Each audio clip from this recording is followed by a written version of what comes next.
She had nothing. No family, no home, no one waiting for her. So, we gave her a key. Not just to a house, but to a forgotten place that looked like it came straight out of a fairy tale. We told her, if you can face what's inside, something incredible might happen. She laughed nervously, clutching the only thing she ever held onto, a tattered old shoe she said belonged to her mother. What happened next? None of us were ready for. The creaking door opened into a house that hadn't seen light in decades. But something about her changed the moment she stepped inside. Over the next 72 hours, she would face 3 impossible choices, each one testing her heart more than the last. We watched through hidden cameras. We cried. We argued whether we should intervene. But she kept going. And when she reached the final room, the decision she made without knowing we were watching shattered every expectation we had. If you think fairy tales don't happen in real life, stay with us. Because what this girl did, and what she gave up, might just restore your faith in something bigger than yourself. Her name is Elena, and this is the moment her story began. Elena had lived her whole life in borrowed corners, shelters, basements, spare beds no one really wanted to offer. She was the girl people forgot, the quiet one in the back of the church pews, the last name on the charity list. All she had left of her past was a single worn-out shoe with faded blue stitching, far too small for her now. But she carried it like a relic, a whisper from the woman who once placed her at a stranger's doorstep and disappeared. The house we brought her to stood at the edge of an old forest, hidden behind ivy and silence. Locals said it had been empty for 50 years, maybe more. The windows were cracked, the door leaned like it had given up. But when Elena walked in, something shifted. Dust swirled like gold in the light. The wooden floor creaked as if it remembered her. Inside, everything looked frozen in time. A crooked mirror with vines growing through it. A bookshelf full of titles in forgotten languages. A fireplace with ash still clinging to its belly. And on a table near the window, covered in cobwebs, sat a single note, written in calligraphy no one had touched. To the one with a pure heart, your journey begins now. We told Elena nothing. No instructions, no map. Just the house, the silence, and the promise that something was waiting if she had the courage to look. That night, while the rest of the crew returned to town, she stayed. Alone. And sometime between the 2nd and 3rd hour after midnight, she lit a candle, placed her shoe beside her, and began to whisper a prayer. Not one she had been taught, but one that rose from somewhere deep, aching and holy. The house seemed to exhale, the walls, no longer groaning, but listening. The next morning she woke to the sound of pages turning. A book heavy and ancient now lay open on the table. Its words glowed faintly as if lit from within, and beside it, a line written in a hand that wasn't hers. To find what's lost, you must first give away what you've kept hidden. It was the first of 3 trials. And Elena, though afraid, stepped forward. The first trial began not with thunder or spectacle, but with a whisper. The book on the table, its cover bound in cracked leather, its spine sagging from centuries, flipped open, as if moved by breath, not hands. Elena leaned in, her fingers trembling, as she traced the first line. Only those who dare answer what they fear most will hear. Truth without echo. Then came a question etched in ink that shimmered like moonlight. What do you believe about yourself that is not true? The room fell still. A mirror across the wall reflected her barely dim fractured. Elena closed her eyes. The answer was buried under years of silence, but it clawed its way up. I believe I am unwanted. The ink vanished. The page turned. In its place, a soft blue light bloomed from within the book, and the floor beneath her shimmered. A door she hadn't seen before creaked open, revealing a narrow staircase leading down into darkness. She followed. The air grew colder. The silence deepened. At the bottom was a room made of stone, and in the center, an altar. On it lay a small golden key, but beside it stood an old woman, her back bent, hands trembling. "I haven't eaten in days," the woman whispered. "They told me if I waited here, help would come. But you must be her." Elena looked from the woman to the key. She knew somewhere deep that the key would unlock the next part of her journey. She also knew that if she gave her food and warmth to this stranger, the path might disappear.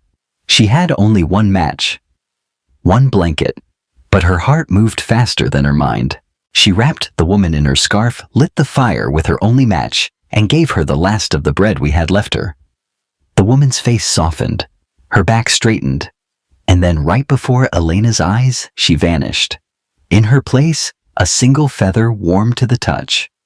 The altar now bore an inscription: "Compassion unlocks doors no key ever could." When Elena turned back, the stairs had transformed. No longer stone, but white steps lined with wildflowers.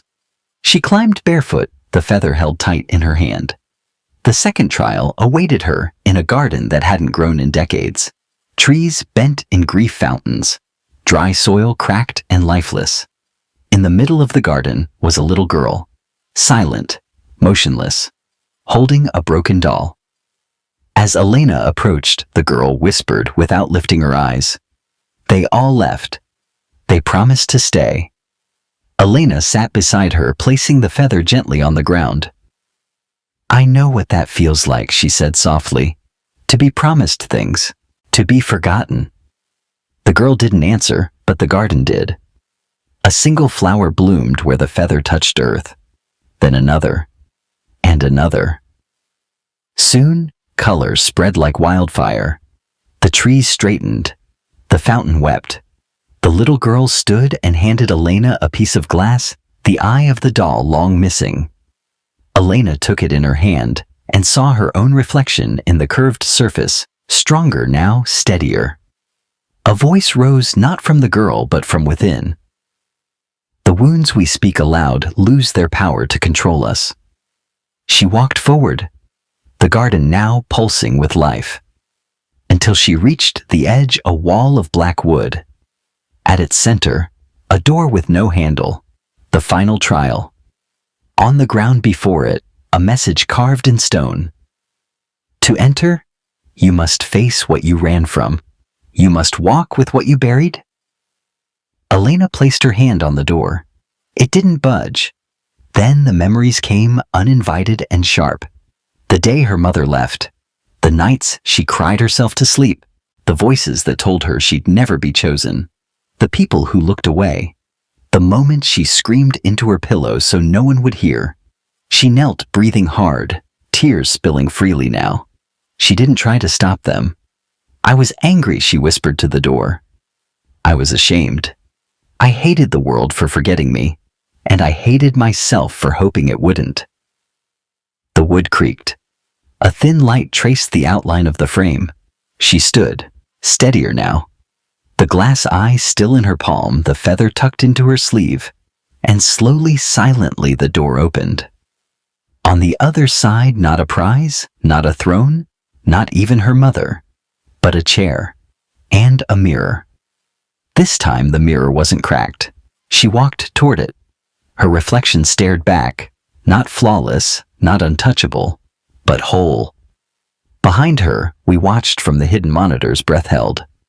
Because what Elena didn't know, what we had never told her, was that the next room held something we weren't sure she would choose. Not a treasure, not a reunion, a decision, and it would change everything. The mirror faded, and behind it another door revealed itself, this one made of smooth stone, cold and silent. Elena stepped through, expecting light. Instead, she found dusk. It was a room unlike any other in the house, circular, bare. At its center, a single pedestal, and on it, a parchment sealed in wax. Next to it, a candle already lit, though no one had entered before her. The parchment read, "One life will be changed, but not both. You may choose to meet the one who gave you life, or restore the one who once took it from you." Below that, two names were etched, one in soft cursive, her mother's. The other written in cold block letters, the name of the woman who had run the cruel orphanage where Elena had spent most of her childhood.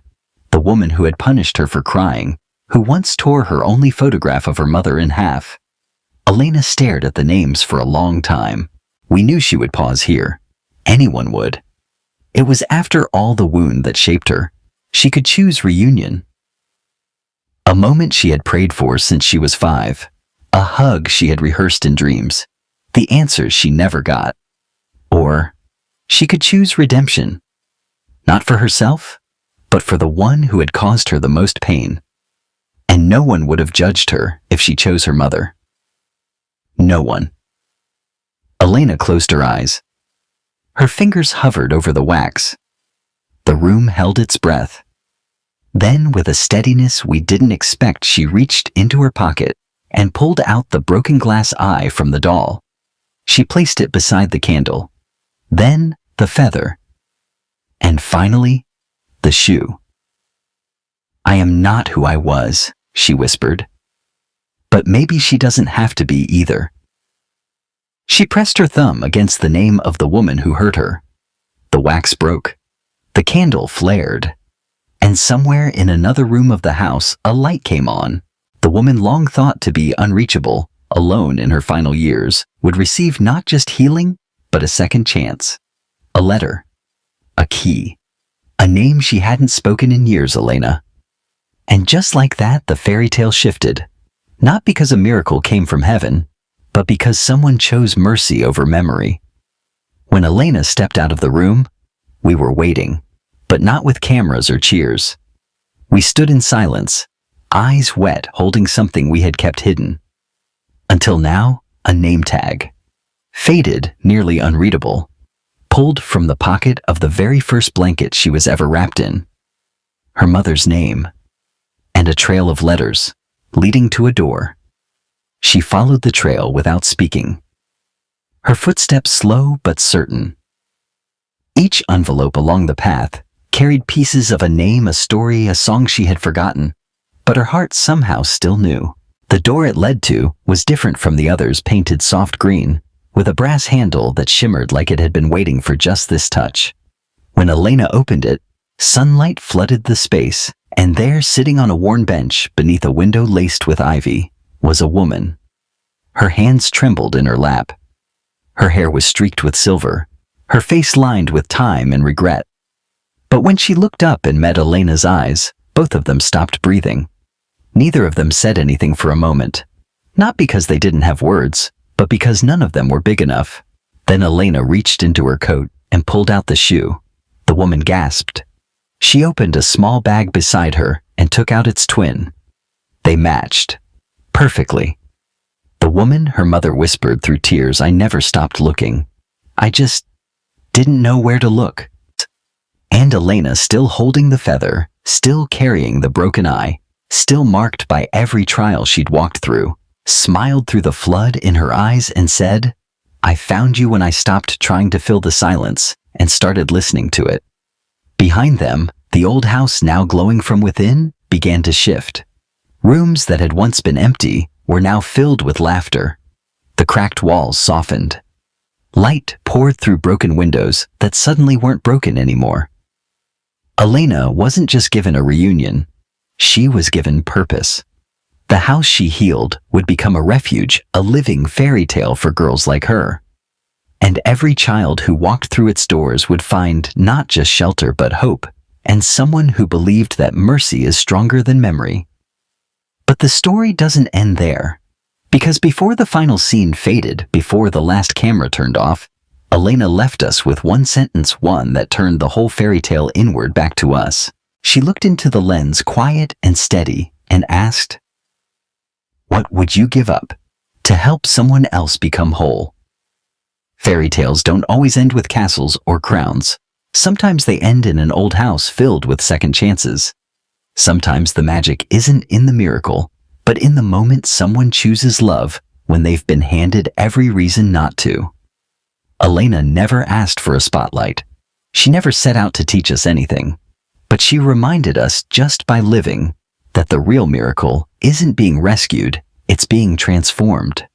There was no fairy godmother, no wand, no instant fix. Just a girl, a broken shoe, and a heart willing to break open so others could heal. In a world that teaches us to protect ourselves, she chose to give. In a time that praises revenge, she chose forgiveness. And in a story that could have ended in bitterness, she wrote redemption instead. Some say stories like this aren't real, that people like Elena don't exist. But we were there. We saw it. And we believe this world is full of Elena's people, walking through their own broken fairy tales, waiting for one reason to hope again. So here's our question to you. What if you are the person someone else is praying for? What if you are the open door, the voice in the silence, the act of mercy that changes everything? If this story stirred something in you, don't let it stop here. Share it, pass it on, and maybe, just maybe, become the reason someone else believes in fairy tales again.